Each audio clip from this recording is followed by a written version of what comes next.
No vídeo de hoje eu quero te ensinar como administrar um salário de R$ 2.000 dentro das regras dos 70, 10, 10 e 10.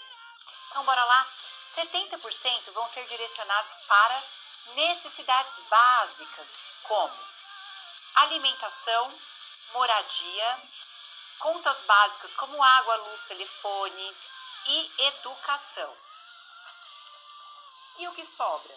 10, 10 e 10. Nós vamos direcionar 10% para o dízimo, 10% para investimentos e 10% para lazer.